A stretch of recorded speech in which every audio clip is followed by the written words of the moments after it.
There's that intro sound file I love so much. Maybe I should remember not to talk over it so you can enjoy it a little bit more. Today's not that day. Okay, so last time I gave an introduction to this channel and why I'm doing it. Today we will talk a little bit about um, the characters that you use and a little bit about the opening options that you start with. I guess we'll start there. So, since there are no save games, you start a new game. I never played on novice or experienced. I went direct to expert. I do that with a lot of games. I don't know why. I don't like playing on a lower difficulty. I like starting the hard right away. I think I, I started this idea so that if it was too hard, I could always go back. Or if I like to play games, I like to feel powerful, so I could go back and play the novice and kick total butt once I learned to do an expert. But I always just do expert, but that does increase the frustration. It does make it harder to get to the point where you can survive. Definitely choose tons of guns. In tons of guns, there still is a difference between almost every gun. Some of the pistols have very minor differences, but with tons of guns, there's actually a reason for almost every gun that's out there, and it makes it a little more fun. The game style, sci-fi, it's a blast. It used to be a way that I needed to have to increase Vince's marksmanship up to 85. Now it's not so necessary, but it is still necessary to get my character's agility up higher, especially Flo. She's really bad. But it's also just fun. It adds a lot of creepiness, adds more stress, makes the game harder because you have to worry about your rear areas. So I definitely recommend it. As far as extra difficulty, Jagged Alliance 2 has gone through a lot of changes. Came out in 1999. I didn't find it until 2002. Found it in the bargain bin. It's like, whoa, I enjoyed Jagged Alliance Deadly Games. Also had found that in the bargain bin. And they fumbled the release, so I didn't know that Jagged Alliance had come out. Jagged Alliance 2 to come out. So I found it in the bargain bin, pulled it out, and started playing it in 2002. At that time, they had an install disc and a play disc. I still have a copy of that, but I haven't been able to make it work on any of the systems. It doesn't really work with Stracciatella, and definitely doesn't work on its own. Probably have to get an older computer to try it out to see if it still has it. But at that time, the extra difficulty was that you had timed reaction terms. So right now, when you in any game right now, when you interrupt somebody, you have as much time as you need to switch from a rifle to a knife, or to put your rifle away so you can go and punch somebody, or so you can switch to a hand grenade. Depending on who appears and what's going on, you have time to do it. With the timed reaction slot, you had a yellow bar that would disappear, and at low levels it would disappear very quickly.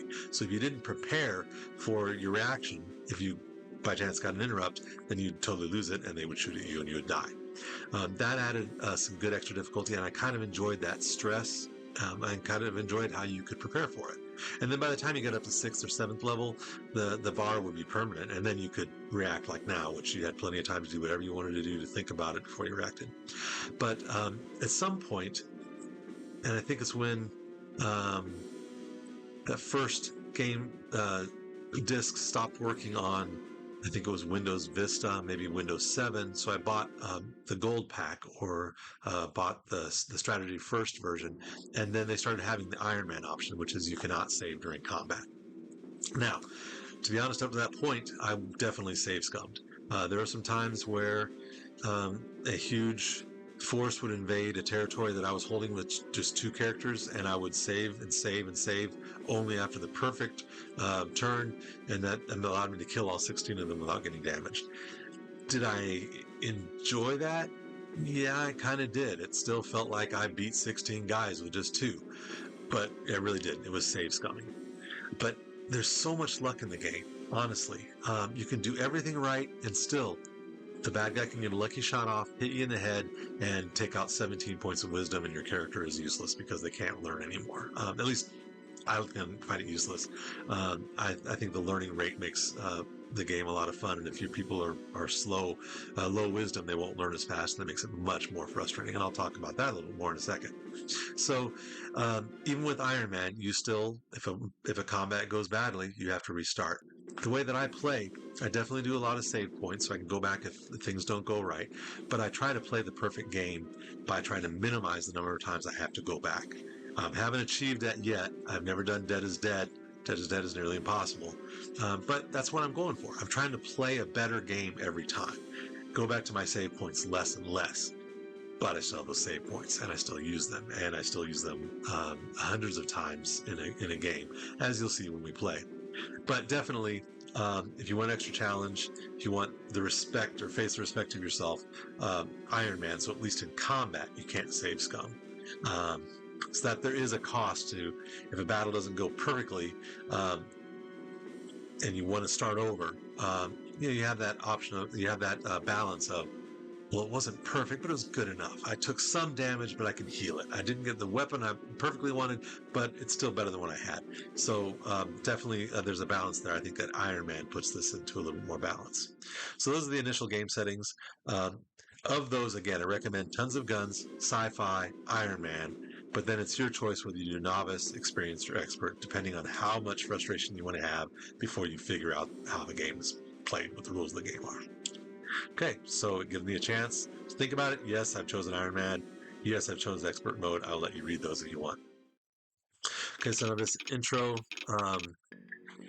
quick time video, I'll let you watch that on your own if you want to. You have new mail. You definitely want to read every mail that comes in. And the first thing it says is know your character. And this is where you create your own character. It's the Institute for Mercenary Profiling, or IMP. So that guy is called your, I call him your IMP. People call it your Merc. But in any case, that's how you do it. And you use this activation code, XEP624. We'll talk about that in a second.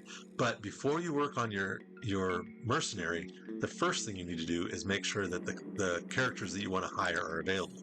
Because starting off, some of them are on assignments. You cannot hire them. So you go to AIM, members, and then you can decide how you want to do it. I usually do it by price. It just makes it easier to understand them. You can do it by experience. You can do it by marksmanship. You can do it by different things. And you look at who's available.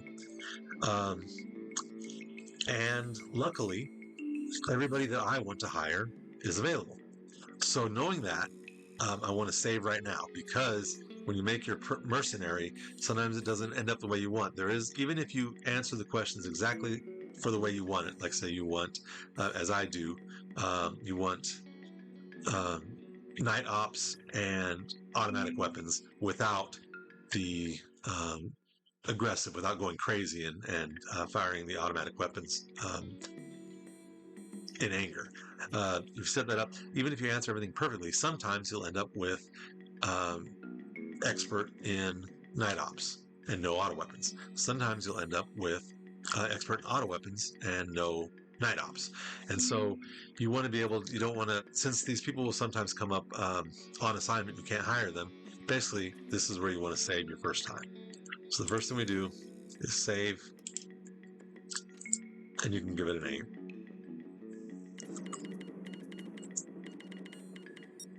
Now, who do I want to hire? And this is, obviously, you want to hire, well, I can't say obviously. Sometimes you want to hire expensive people, but to me, obviously, you want to hire the less expensive people so you can get more, and then they have more chance to build up. The people that are higher up on the list, like Gus, have really high abilities, really high level, but they're also very expensive. So I'm going to start from the bottom and show you who I usually hire. One of my things that I do is I like my people to advance. I like them to advance quickly so that I feel like they're getting better and I feel more powerful. So my cutoff really is 80 wisdom. If it's below 80 wisdom, it's noticeably slower and I don't like it. There were a few that are close and I tried them out in my early games and eventually just rejected. Another reason why I choose some characters and not others is because of who gets along with who. And then some of it is because of the voice acting. Okay, so Bull, he's great at punching, great health, great strength, but his wisdom is 64, so I don't hire him. MD, very low experience, low marksmanship, low agility, but good medical and great wisdom. So he's somebody I hired. He's also pretty cheap, right? He's the second cheapest. So he's definitely somebody that I hire every time. Igor, 84 wisdom. Hire him every time. Very younger, 91 wisdom. I hire him every time. And you also need him because there's one, you need him to unlock most of the doors, and there's one door that you can't unlock that pretty much no one can unlock except for somebody higher level, and so you need to blow up that door, and he's got the TNT to do that. Grizzly, 72 wisdom. He's kind of a fun character. Again, strong, healthy, a little bit like Bull, but with better marksmanship, and still better wisdom than Bull. But again, the wisdom is too low, so I don't hire him. Helmet, don't hire him. 72 wisdom. Fox, she's a fun character. She dual welds pistols. No penalty for ambidex for shooting two weapons at the same time. And she's also makes a lot of good kind of semi-dirty jokes. She's a fun character. 100 dexterity, which is great agility, but 76 wisdom. And I noticed that she was noticeably advancing slower than Buns and MD and Barry and even Igor. So I just kind of got tired of her. Plus, Buns doesn't like her. So if she's in the group, Buns will often quit. Now, with those two, they often have to be in the same group before Buns will quit. If you keep them in separate groups, they're okay. That being said, no, Buns doesn't like her. Buns will quit if she's on your team anywhere. So here's Buns, 93 wisdom, great marksmanship. She's one of the people that you need to be able to be successful in the early game. Very low strength, but we have a way to work that up. Decent medical, so she's a backup healer. But a lot of people don't get along with her. So she doesn't like Fox, but then the next person up above, Spider, doesn't like Buns. But this is the one where as long as you keep them in separate groups, it's okay. But come back a second, I'm getting ahead of myself. So I always get Buns. She's always on my team, every time. Has always been since the beginning. Norma, or Meltdown, she has 82 wisdom. She should be fine. She also is ambidextrous. She can fire two weapons. She can dual wield, no problem. But I just don't like her. I don't know why. Her voice acting, her personality just doesn't do it for me. Another thing is that I don't really need that many people that can fire two weapons at once. Especially as you get into the later game, I like to have my people for the whole time. I don't like to start with people and fire them and get others. I like to develop because I like to feel powerful. I like for my people to have the advanced, the maximum statistics possible. So I like to start from low and build them all the way up. And I just don't like her. She's not that much fun, and I don't need I don't need that many people that can dual weld. We'll talk about who's coming up that I will. Steroid, very low wisdom, 62, not much fun. I don't use them at all. Spider, again, 90 wisdom. She's pretty good. She's also got night vision. I liked her and played her for a long time, but about 6 or 7 years ago, I stopped because she's got no mechanical ability at all. So when she starts at 0, she can never learn any. And especially later in the game, you fire weapons a lot. They degrade in ability. You get shot. Your armor degrades in ability and need to repair it. And having somebody when everybody's healed up that's just doing nothing while everyone else is repairing, just didn't seem worth it. So I stopped using her. I could probably use her again. I wouldn't have a problem with it, but it's just my strategy no longer includes her. Blood, 75 wisdom. I don't use him. Ernie, red, 79 wisdom. That's pretty close. I have just never... I don't really even know what his personality's like. He's a little bit gruff. Also, his best skill is explosives, and I don't care that much about explosives. I just don't use them that much in the way I play. Hitman, 74 wisdom. Nope. Malice. This guy actually seems kind of fun. His voice acting is really good, but 55 wisdom. I just can't do it. It's just no. Dr. Q. One of my favorites. Q used to be my most expensive guy, and I would sacrifice other people to get him on there. Now I've got a system where I can get a lot more people. Great healer, great agility, dexterity, health, wisdom, very low marksmanship, just 60, but he advances pretty rapidly, and especially now with my new method that I had learned from Reddit. So he's always on my team. Wolf, 76. Now, that's the same as Fox. I'm a little bit happier with Wolf than I am with Fox because he's a great mechanic, he's a good backup medic, he's got great marksmanship, he's got great health, great agility, great dexterity, great strength. His biggest problem is he's got low wisdom. So I have used him before, but again, he does develop noticeably slower than the others. That sometimes frustrates me. So Basically, the way I play the game, since I've started with some of the new systems I have, and started with Stracciatella, where I can see the advancement. I'll explain that again. I'm getting ahead of myself. Um, I haven't finished the game. I haven't gotten very far past the first third of the game, so I haven't gotten to the point where I've got my full squad filled up. Um, there's room for one more, and I haven't decided who that last person's going to be, whether it's Wolf or whether it's the guy that we hire from Alma. Um, I haven't decided, so I'll probably decide that as we play this. But he still is just a little bit frustrating. I'd probably wait and hire somebody who's a little bit higher level. Daniel Quinton. Now this is the guy that I used to dual wield. He's very good. Health, agility. Because his agility is so good, I think that gives a bonus with firing two weapons too, because he is sometimes more accurate with shorter range weapons than other people are with equal marksmanship with rifles. He's just really good. He can hit. High wisdom, learns very fast. Low marksmanships, but he learns very fast. And so from the first, I basically can start training him on his mechanical any chance I get. So this is and he's also a great medic, and you need a lot of medics with damages that happen. So definitely, he's on my team every time. Ice Williams, almost there. 78 wisdom. I've never played him enough to know whether I like him or not, so I don't use him. Fidel, I liked him in Deadly Games, but 71 wisdom, I just don't use him.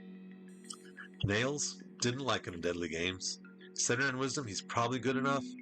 But again, his strongest is explosives. He's got good mechanical, but I just never used him. Clifford Highball. This is an interesting one. There's nothing wrong with this guy. He's got no skills, no special skills, but he's got no weaknesses. 87 wisdom. I should like him. But his voice acting, he's got good marksmanship, he's got good health, low dexterity, but that can go up pretty quick. Very good medical, but I just don't like his personality. He's just bland. So I've never learned to like him. That's one of the ones that, and he's also now getting to the more expensive. So like maybe it's possible that like maybe Barry is bland, but I've learned to like him because I played him so much because it's so cheap. All right, Stephen Rothman on my team every time. I honestly don't like him that much, but he starts off at experience level 5, great marksmanship, great health, great strength, great wisdom, learns fast. So yeah, I kind of need him on my team. Thor, 97 wisdom, great medical with a 70, good backup, and then all these great stats. Decent marksmanship, so he's good from the beginning. He's on my team. Charlene, 77 wisdom, so she doesn't make it. Also, personality didn't really make up for it. Her husband, they work off better together. I definitely don't like his personality. So, and also, yeah, we'll talk about it in a second. Lower wisdom. So, it almost seems like you have one, you should have the other, and I don't like either of them. This is my highest level person I start off with. 90 wisdom, Buzz. I think I got into her because Lynx and her don't get along, but I used to play Lynx, but he's got low wisdom, so I tried her. Great marksmanship, and I used to hire her also for her weapon. And I've learned to depend on her. She's one she's good at heavy weapons, so she's fires in the late game she uses the mortars and the laws, but she's also an auto weapons specialist, so she's very good at shooting machine guns. She has less of a penalty for shooting it, but she's one who will go crazy and fire a burst round when you don't want it. So generally, I supply her with a sniper rifle and just let her take single shots. Don't even give her the chance to go crazy and waste ammunition. Her biggest problem is she has low dexterity, and that had been a problem. I used to have to prioritize letting her punch people and punch cows to get her dexterity up, and it still took a while. But based on Reddit, just last month, I learned about a new method that improves marksmanship within minutes, but it also improves dexterity. So now I can get her dexterity up to a high level, again, basically just within minutes of starting the game. We'll talk about that in a minute. Here's Raider. He's the husband of Raven, and I just don't like the 76 wisdom, and I just don't like his personality, so I just don't use him. Sidney Nettleson, just a little bit low in wisdom, And he's expensive enough that I didn't have a reason to use him over Buzz, so I never really learned to like him. He seems like he's got a decent personality, though. Victoria Waters, expensive enough that despite her high wisdom, I didn't try her that much. The times I did, I didn't like her voice acting. She's a really good mechanic. Um, Also, she's a dual wielder, and because Danny is already my dual wielder and less expensive, and higher wisdom, he just was better. Later in the game, around the end of the first third, there's a doctor that you can get called Vince. He also is ambidextrous. He's my second dual wielder, and I almost don't even want him, but he's virtually free. So that's one of the reasons why. I mean, you do have to pay him a daily amount, but it's much cheaper. Um, so I don't turn him down. He's also learns very quickly. Good for healing people. That's he's not hireable here. He's recruitable. You have to hit some special. You have to make some hit some metrics to get to hire. Anyways, at this point, so the reason why deal wielders, they're really good at nighttime. You give them silenced Mac 10s, and they can shoot a decent distance at night. They can be accurate within sight lines. 2 shots for less AP. They can really kill someone very rapidly, especially with high marksmanship and headshots. But then, if you engage in the daytime, those are useless because especially mid game, end game, the bad guys all have good rifles and they'll kill you before you get close enough to use the Mac 10s. So you have to have a rifle. So they have to carry so much heavy things, especially the ammunition for the Mac 10s is so heavy, and you go through it so quickly, you have to carry a lot of it, that they basically just end up being fighters and nothing else. They can't carry much equipment. And so too many of them, and it's just more of a hassle than it's worth. All right. So I know this is really in depth, but I told you I'd explain how I play the game, why I play it, and this is why. Corporal Anderson, he's one guy that I did learn to like. I like his personality. He's a great starting guy. A little bit more expensive than Buzz. Great wisdom. Great stats. But he's level 7. So now he gets great interrupts. And other things he's really good at because he's level 7, but he doesn't advance. I made it to the entire end of the game, and he hadn't even gone up 1 level. And that is honestly a little frustrating. I want to see people get a little bit better. Static, 60 wisdom, nope. Trevor Colby, this is one of the main guys that I hire later in the game. He's perfect in nearly everything. Low leadership, but who needs that? Low medical, but you already have a lot of healers. Low strength, but there's ways to pump that up. Low agility, but he comes in right about the time that you go against the science fiction, the bad guys in that, and that can pump up the agility rapidly. So he can become perfectly almost immediately. He's very expensive, so I can't hire him until later. But the other thing is he's level 2. So in the mid game, a lot of enemies, a lot of people to fight, a lot of headshots, a lot of things to find. His experience level goes up very rapidly. So he's one of my favorites. Good personality. Rudy, Deadly Games, he's my favorite. 71 wisdom, don't play him. Scope, good wisdom, a little bit too expensive. 99 marksmanship is great.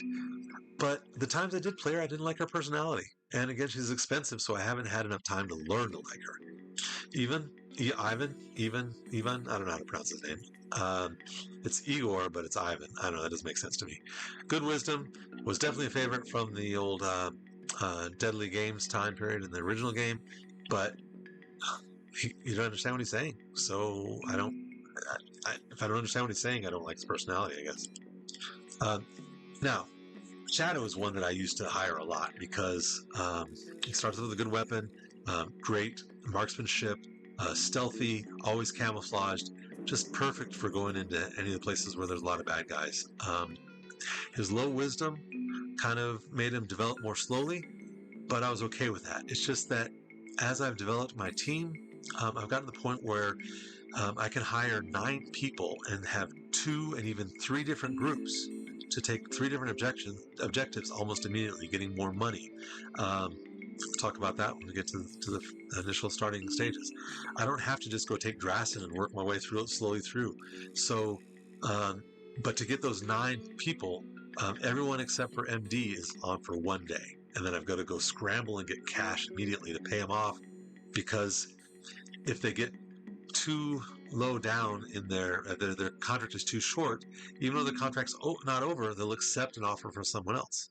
And some of them, it can be even 40 hours, more than a day before their contract is end up. They'll go ahead and accept a contract with someone else, and when you try to offer to rehire them or to extend their contract, they'll say no. So you very rapidly have to get enough money to keep them on the team so the contract doesn't expire, and then extend their contract before they take another one. And based on all that, I just don't have enough money to hire Shadow. So I've learned to play without him. Reaper, too expensive, never learned to like him. Sullivan, too expensive, never learned to like him. Also he's not as good of a mechanical as Trevor. Just wasn't worth it. Magic, for so expensive, he's only got 80 wisdom. Good other stats, but never learned to like him. Gus, great character, a lot of fun, too expensive. And that's everything. So that's who I hired. I think we will stop now, and then I will show you how I hire everybody next time. So first thing we do, since we know everybody's available, first thing we do is we save the game with everybody present. I think we did that already, yeah. So we save it, we're ready to go. All right, I think I'm looking a little more professional. I'm still not talking very professional. I still stumble over my words. I still repeat myself. I still have a lot of ums and ahs. That's just the way it's going to be. I apologize.